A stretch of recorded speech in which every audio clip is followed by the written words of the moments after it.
Most nights, a parked car is just another familiar shape in the dark, something you walk past without thinking as the world settles into its late-hour quiet. The glow of streetlights softens the edges of everything, turning driveways and parking lots into calm little pockets of stillness. You notice the small things first: the cool metal of the door handle, the distant hum of traffic, the way your breath hangs in the air if the night is cold enough.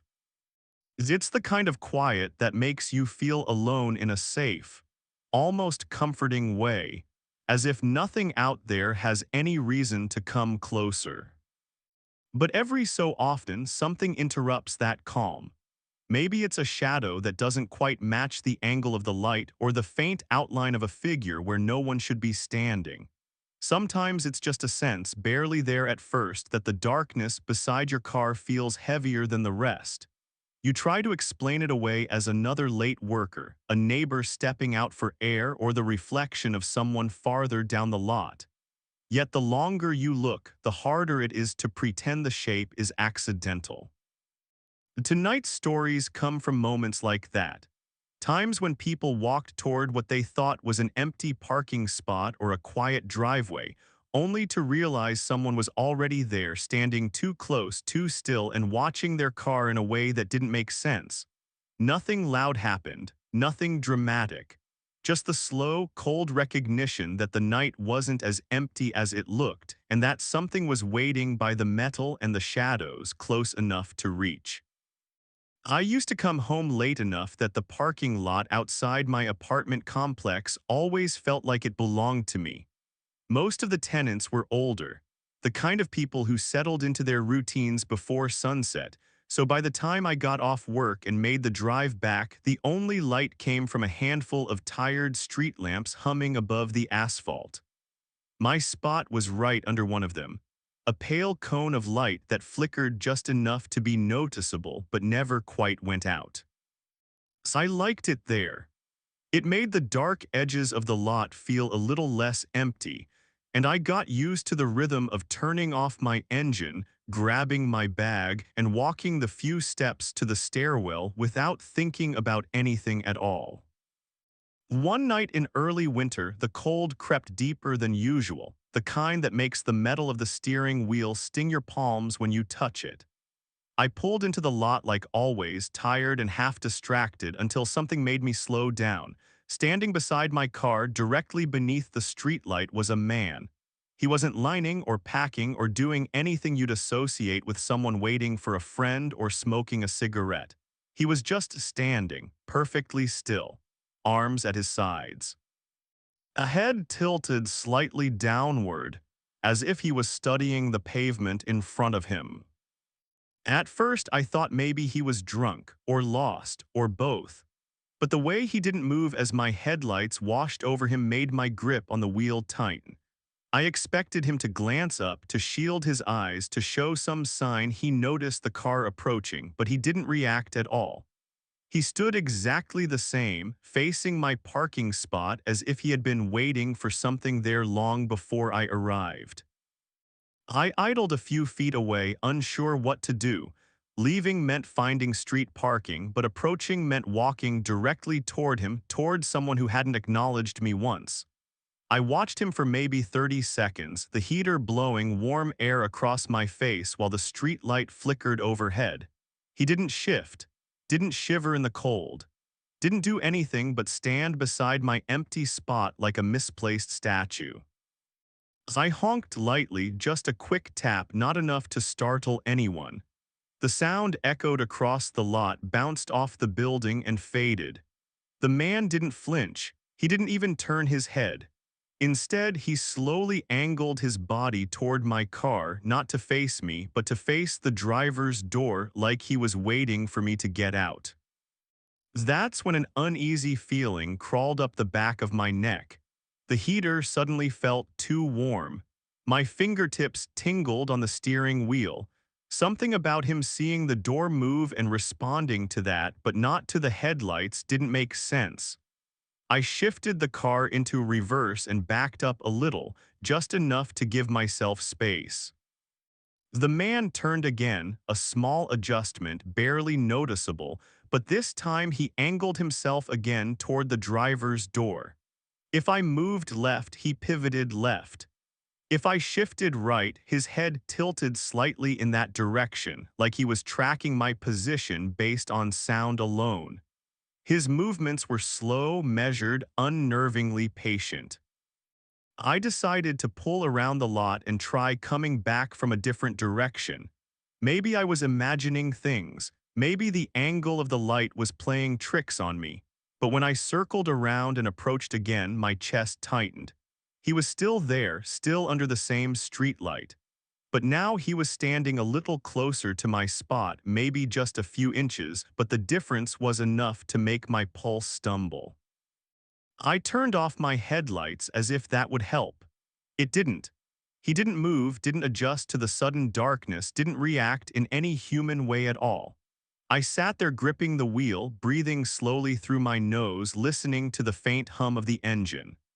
The cold outside pressed against the windows, and the flicker of the streetlight made the shadows play across his shoulders in a way that felt wrong, like the darkness was brushing over him rather than past him. I finally parked 2 rows away and stayed inside the car watching. My breath fogged the windshield faintly as I waited, heart tapping too fast in my chest. From the distance, I could see him clearly, tall, thin, wearing something dark that blended with the night except under the light's pale glow. His head remained lowered, his hands hanging loosely at his sides. Not curled, not tense, just waiting. As after a long minute, he moved. Not toward the building, not toward the street, toward my car. The movement wasn't fast, but it wasn't hesitant either. It was steady, quiet, almost graceful in a way that made my stomach twist. I leaned forward slightly, trying to make sense of it. He never looked up, never lifted his face, never showed me his eyes. Instead, he stopped directly beside my empty parking spot again, the exact place he'd started. And then, slowly, he lifted one hand and placed it on the window of my car. Except it wasn't my car. It was where my car was supposed to be. He stood there with his palm pressed against the air, angled toward the glass that wasn't there, as if listening to the space where the engine should have been cooling. The position was so precise, the height, the angle of his wrist, that an icy fear settled into my chest. He thought I was parked there. He had been waiting for me. I didn't move, I didn't breathe. Every instinct in my body told me not to start the engine again, not to draw his attention, not to let him know where I was, but I'd already moved. He would have heard the tires earlier. He might have heard me breathing. My hand tightened on the gear shift, hesitating, waiting for him to do something that made sense. He didn't. He only traced the outline of my car window, the car that wasn't there, with slow, careful movements of his fingers, as if memorizing the shape. Then his hand stopped, and he tilted his head slightly, listening. Listening for me. I don't know how long I stayed frozen in that second row. It felt like hours. Eventually, the streetlight flickered harder than usual, buzzing loudly before dimming. In that brief shadow, the man stepped away from the empty space and turned not toward me, not toward anything visible, but toward the far end of the lot. He walked away slowly, his steps soft, disappearing into the dark between 2 parked cars as if he'd slipped through a door I couldn't see. I locked my doors and drove to a friend's house that night, unable to shake the image of his hand tracing the shape of something that wasn't there. When I returned the next morning, the lot was empty. My parking spot looked normal. The street light hummed like always. But on the driver's side window of my car, faint and long, were smudges that ran in thin, careful arcs, exactly where someone's fingers would rest if they were standing too close. Too tall, too patient. I parked on the other side of the building for the next few weeks, telling myself it meant nothing. Just paranoia, just imagination. But some nights when I come home late and the lot is quiet, I swear I can feel someone standing under that streetlight again, just out of sight, head tilted, waiting for the sound of my engine settling into that familiar empty space. I never used to think twice about coming home late. My driveway was long, but not the dramatic kind, just a stretch of worn concrete that sloped slightly downward before leveling out near the house. On either side, a line of trees framed the property, tall and old enough that their branches intertwined overhead like an archway. At night, the porch light cast a soft glow near the front steps, but the rest of the driveway always fell into this muted half-shadow, the kind that made everything look a little softer, a little quieter. It wasn't eerie. It was familiar. The kind of darkness you stop noticing after living somewhere long enough. Most nights I'd pull in with the windows cracked, letting in the cool air and the faint sound of insects humming in the grass. I liked that hour. The world felt small and manageable. The day melted away somewhere between the click of the engine turning off and the crunch of gravel under my shoes. But the night I saw her, the first night, the quiet felt different before I even understood why. The trees weren't moving. The air wasn't humming. It was one of those rare moments when everything held still, almost expectant. I didn't notice her at first. My headlights only reached so far, and I was thinking about the long day I'd had, distracted as I pulled into my usual spot. But when I shifted into park and turned off the engine, the lingering glow of the headlights painted a shape I hadn't expected. A figure stood near the passenger side of my car, angled slightly away, her silhouette sharp against the darkness around her. A woman's. She wasn't close enough to touch the car, but close enough that I would have seen her the moment I pulled in if she'd been standing there the whole time. That was the detail that made my breath catch. The feeling that she hadn't been standing there until the exact second the engine died, as if she emerged from the dark in the space between sound and silence. At first I just stared, trying to fit her into something normal. A neighbor, someone lost, someone who needed help. Her posture didn't match any of that. She was barefoot, standing with her head tilted slightly downward, hair falling forward just enough to hide her face.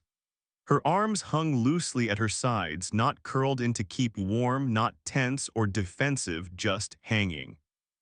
Something about that stillness made a small knot tighten beneath my ribs. I kept the doors locked and watched her through the windshield. She didn't move, didn't shift on her feet, didn't even look toward the glaring headlights shining over her shoulder. It was as though she didn't see them or didn't care. As I cracked the window just enough to call out, "Are you okay?" She didn't respond. She didn't even flinch at my voice. Instead, something else happened, something small but unsettling enough to make my hands tense on the steering wheel. Her head tilted slightly more, angled toward the sound of my voice, but the rest of her body didn't follow. Not an inch. That tiny motion, that wrong degree of independence between head and body, sent a cold wave crawling slowly across my skin. As I rolled the window back up, for a long minute, neither of us moved.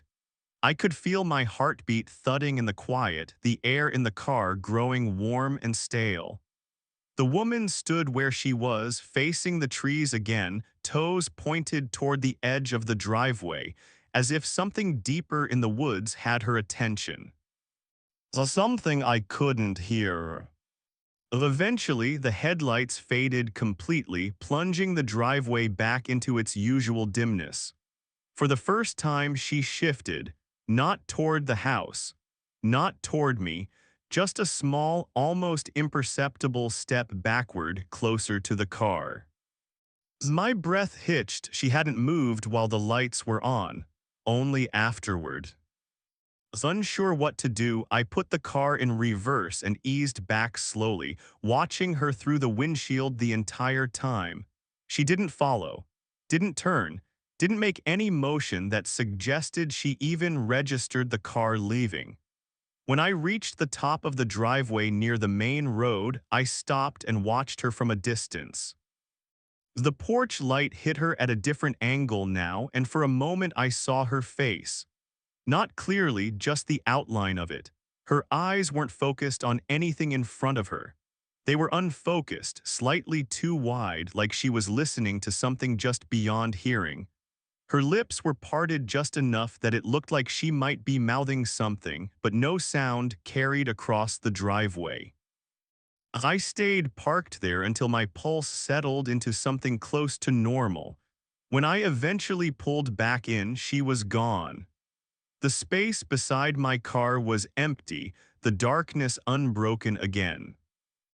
I told myself it must have been someone in distress, maybe someone from up the road who wandered onto the property, maybe someone confused. I convinced myself of that explanation until I could breathe normally again. But deep down, something didn't sit right. The next morning, I checked the driveway before leaving for work. The dew was thick on the concrete and the grass glistening faintly in the early sun. There were no footprints where she had been standing, not even a smudge, just untouched moisture.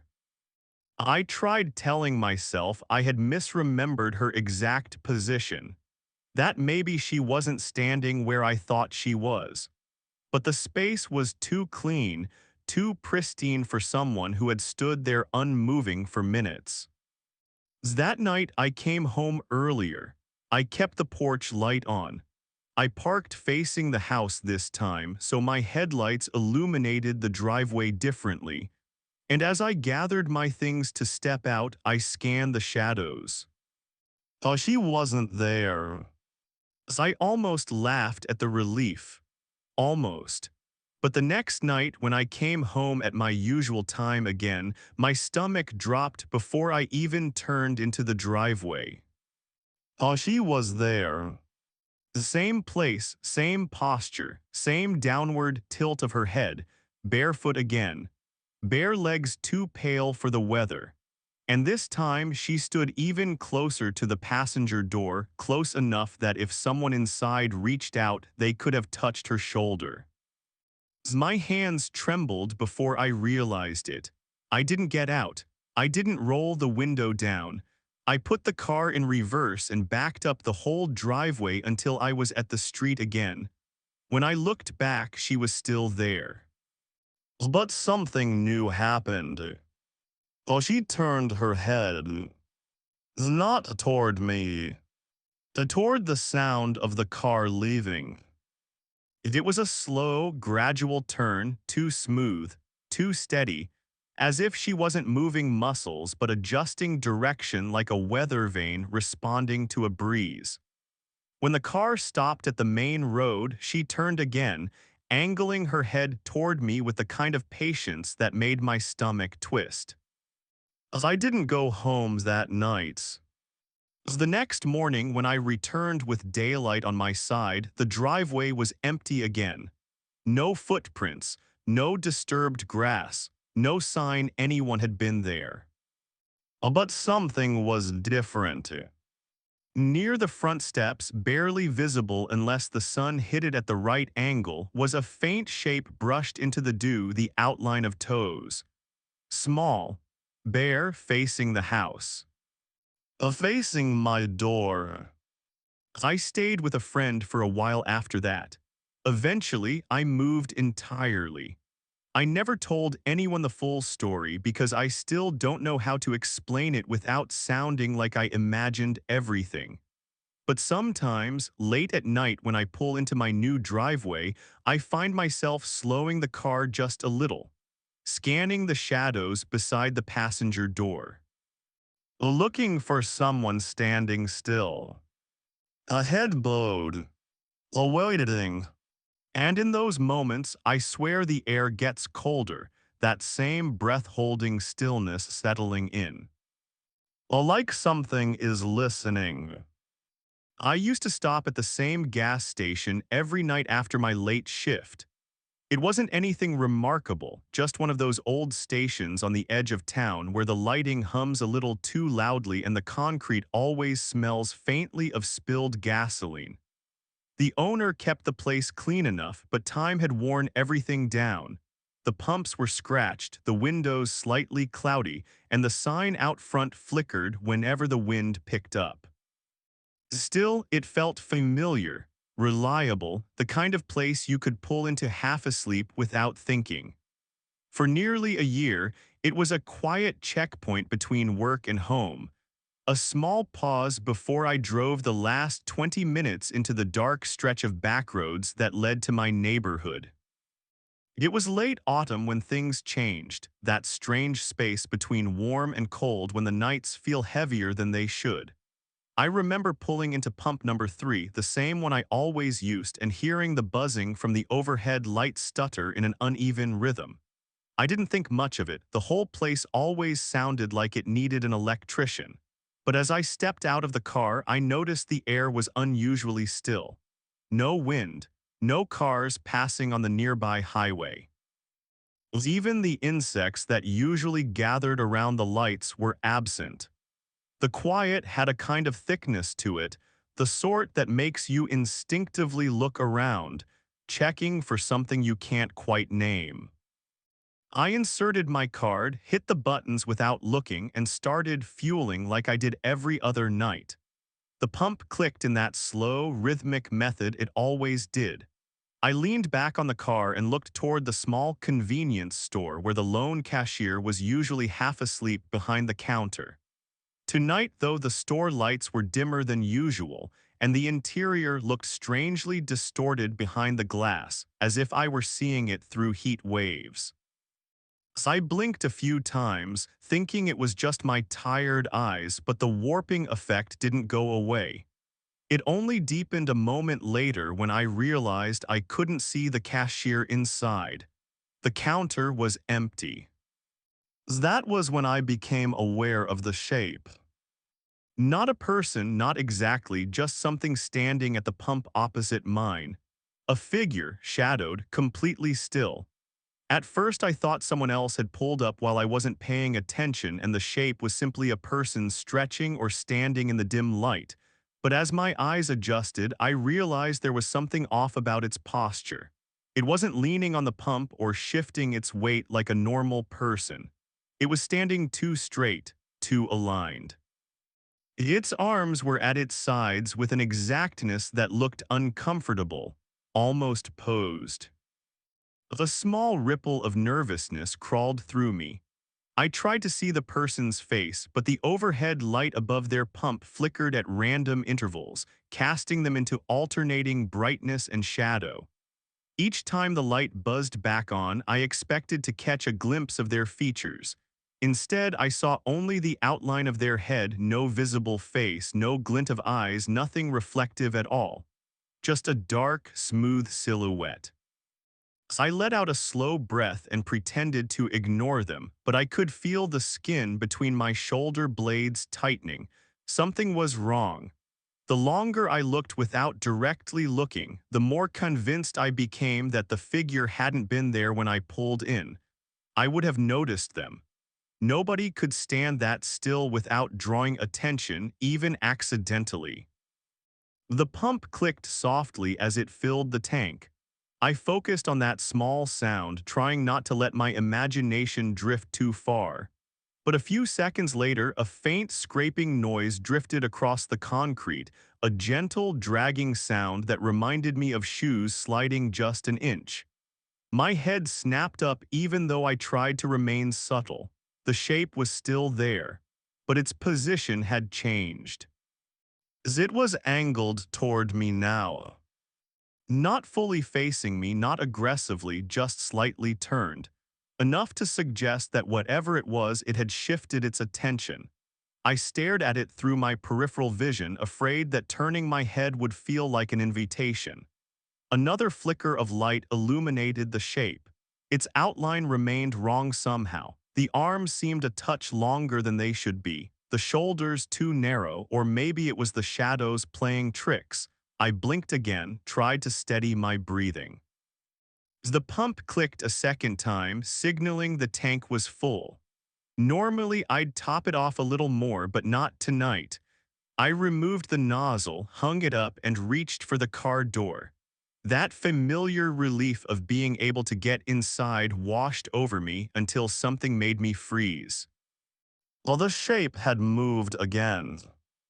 This time, it was standing at the end of my pump aisle, not close, but close enough that the only way out without passing it would be to drive around the back of the building. I didn't understand how it moved so quickly. I hadn't heard footsteps. No rustling, no breathing, nothing. Just a change in position like a skipped frame in a video. I slid into the driver's seat and locked the doors instantly. The overhead light above my pump flickered too now, making everything feel colder. I didn't start the car right away. Some irrational part of me believed the sound of the engine might make whatever that figure was take a step closer. I just sat, hands on the wheel, pulse thudding in my ears, watching it nervously from behind the windshield. The figure was closer to the light now, but still completely featureless. And yet, despite the simplicity of its outline, there was a sense of attention in the way it stood. Not curiosity, not confusion, attention, as though it were waiting for me to do something specific, something it expected. I turned the key. The car shuddered to life. At that exact moment, the light above the figure's pump died entirely, plunging half the lot into darkness. For a terrifying second, I lost sight of it. When the next flicker of light from my own pole cast an uneven glow across the pavement, the shape was gone. I hit the gas without thinking. As I swung the car around the back of the station, my headlights passed through the shadows cast by the dumpsters and the tall ice machine. For half a second, no more than that, the beam lit up something standing at the corner of the building, its outline unmistakable. It hadn't just vanished. It had moved behind the structure in the blink of an eye. I drove home faster than I should have. My hands were shaking on the steering wheel the entire way, but I didn't pull over or slow down. I kept checking my mirrors, convinced I'd see a shape following, something gliding along the road without the hesitation of footsteps, but nothing appeared. When I finally reached my driveway and stumbled out of the car, the night air felt different again, but this time not empty. It felt watched. For 2 nights, I avoided the gas station. I took longer routes home. I didn't let my tank drop below half, but eventually I had no choice. Work had run late, and every other station on my side of town was either closed or too far away. I tried to rationalize what I'd seen, a trick of the light, someone messing around, exhaustion playing games with my eyes. But when I pulled in again, I knew instantly it hadn't been my imagination. Pump number 3 was occupied. Not by the car, but by the shape. Standing exactly where I had stood, perfectly still, facing the pump as if mimicking the posture I took while fueling. My stomach dropped as I realized it wasn't just appearing randomly, it was copying positions, learning them, repeating them. As I stepped on the gas and sped away, heart hammering, I don't think I breathed the entire drive home. The next morning, I tried to tell myself I'd been overtired, that I needed sleep, that nothing I'd seen made sense in daylight. But when I passed the station on my way to work, something made me look toward the pumps. A pump number 3's screen was smeared with fingerprints. Not smudges, not dirt. Fingerprints. Long, thin streaks that stretched downward as though something had pressed its hands to the screen and dragged them slowly, too slowly, to the bottom. I moved away 2 months later. I don't drive that road anymore. I won't.